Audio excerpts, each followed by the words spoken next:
السلام علیکم کاشتکار بھائیوں، اپنا کسان یوٹیوب چینل کے ساتھ میں ہوں عمار آصف۔ امید کرتا ہوں آپ سب خیریت سے ہوں گے۔ تو میں آج جس موضوع پر بات کرنے جا رہا ہوں وہ کہ جو کہ کسان اکثر ایک تو کہ یہ کہ آخری پانی کب لگائیں فصل کو، اور دوسرا یہ گندم پر جو رسٹ کا حملہ ہو رہا ہے، اور تیسرا تیلے کا حملہ، اس کے بارے میں آپ کو مزید آگاہ کروں گا تاکہ آپ اپنی فصل سے اچھی پیداوار حاصل کر سکیں۔ تو پہلی بات جو کہ میں رسٹ کے بارے میں بات کرتے ہیں کہ اس کا ہم حل کیا کر سکتے ہیں، اور اس سے بچ کر سکتے ہیں تاکہ یہ ہماری فصل پر زیادہ مزید آگے نہ پھیلے اور دوبارہ نہ اس کا حملہ ہو۔ تو پہلی بات تو یہ کہ جب بھی ہم جیسے کہ میں نے پہلے بھی آپ کو ویڈیو میں بتایا تھا کہ جب بھی ہم گندم کی کاشت کرتے ہیں تو بیج کو زہر لگا کر کاشت کرنا چاہیے۔ اس کے دو فائدے یہ ہوتے ہیں کہ ایک تو ہماری فصل جو ہے بچ جاتی ہے، یہ رسٹ کے حملے سے بچ جاتی ہے۔ جب یہ رسٹ کے حملے سے بچتی ہے تو ہماری جو پیداوار ہوتی ہے وہ اچھی خاصی ہوتی ہے، کیونکہ رسٹ سے ہی ہوتا ہے کہ جب یہ پتوں پر حملہ آور ہوتی ہے تو خوراک کا عمل جو ہوتا ہے وہ رک جاتا ہے۔ جب خوراک کا عمل رکتا ہے تو جو سکے میں جو دانے کی بھرائی ہو رہی ہوتی ہے وہ خوراک سے ہی ہو رہی ہوتی ہے۔ جب خوراک رک جائے گی تو دانہ ہمارا جو چھوٹا رہ جائے گا، اور اس کے علاوہ دانے کی کوالٹی بھی جو ہے کہ وہ خراب ہو جاتی ہے۔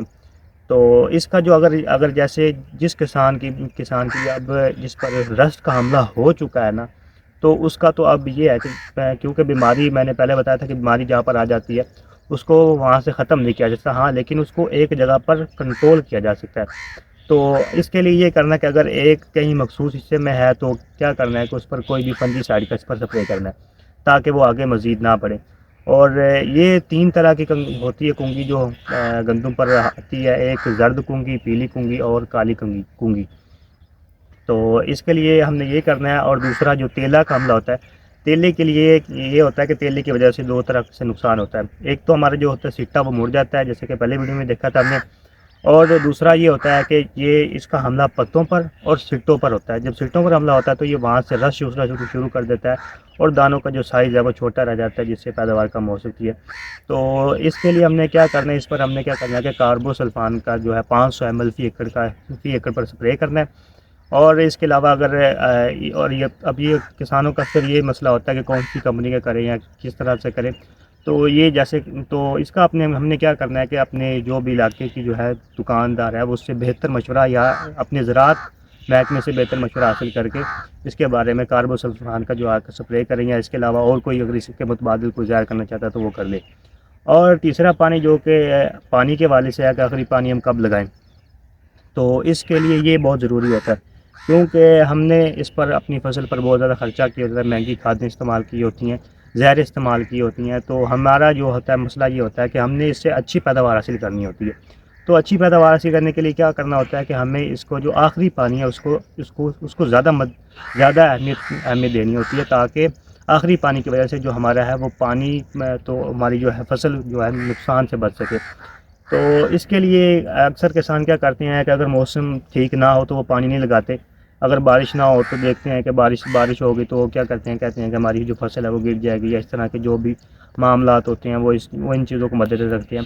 تو اس کے لیے بہتر حل یہ ہوتا ہے کہ محکمہ موسمیات کا جو ہوتا ہے کہ آپ کوئی بھی چینل دیکھ لیں، یا پھر اپنے فون پر ہی جو ہے کہ وہ جو ویدر کا اپلیکیشن ہوتی ہے وہاں سے دیکھ لیں کہ موسم کیسا جا رہا ہے۔ تو آخری پانی جو ہے کہ وہ ہم نے لازمی طور پر لگانا ہے، اور یہ فصل کو دیکھتے ہوئے لگانا ہے۔ اس کے لیے کیا کرنا ہے کہ فصل کی ضرورت کو دیکھنا ہے، اگر فصل کو ضرورت ہے تو لگانا ہے۔ تو اس کے لیے یہ دیکھنا کہ اگر جیسے کہ اب یہ میرے پیچھے بھی آپ فصل دیکھ رہے ہیں، اب یہ بھی آخری پانی پر ہے، تو اس کے لیے ہم نے کیا کرنا ہوتا ہے، ایک تو دانہ چیک کرنا ہوتا ہے، اور دوسرا چیک کرنا ہوتا ہے زمین میں نمی چیک کرنی ہوتی ہے، جس کو مدنظر رکھتے ہوئے ہم نے جو اس کا پانی لگانا تھا۔ اس کی زمین میں نمی کیسے چیک کرنی ہے کہ زمین کو جو ہے کہ 6 انچ گہرائی تک نا ہم نے اس کی مٹی نکالنی ہے، اور نکال کر اس کو اپنے ہاتھ میں دبانا ہے۔ اگر اس کی جو ہے وہ پنی ٹائپ بن جائے تو پھر تو فصل کو ضرورت نہیں ہوتی۔ اگر وہ ہاتھ میں جب پنی بناتے وقت جو ہے کہ بھر جائے تو اس وقت فصل کو پانی کی ضرورت ہے۔ دوسرا طریقے سے ہم کیا کر سکتے ہیں کہ دانہ نکال کر دانے میں اگر دودھ کو چیک کرنا ہوتا ہے، اگر دودھ گاڑھا ہو تو فصل کو پانی لگانا چاہیے، اور اگر دودھ پتلا ہو تو پھر اس وقت فصل کو پانی دے دینا، کیونکہ یہ اس وقت دانے کی بھرائی فل ہونی ہوتی ہے۔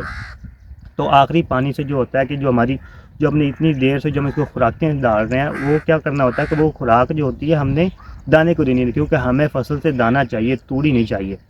تو لہٰذا آخری پانی جو ہے وہ موسم کو دیکھتے ہوئے، فصل کو دیکھتے ہوئے لازمی لگائیں. اور 15 مارچ سے پہلے جو بھی، اگر کسی کی 1 نومبر کی کاشت کی گئی تو وہ 15 مارچ سے پہلے اپنا پانی مکمل کر لے. اور اگر کسی کی 1 سے 15 کے بعد کی ہے، 29 نومبر تک یا 30 نومبر تک ہے، تو وہ بھی اپنا جو ہے آخری پانی وہ 25 نومبر تک اپنا مکمل کر لے. تو مزید اس طرح کی اہم انفارمیشن کے ساتھ ہمارے ساتھ جڑے رہیے. شکریہ. اللہ حافظ.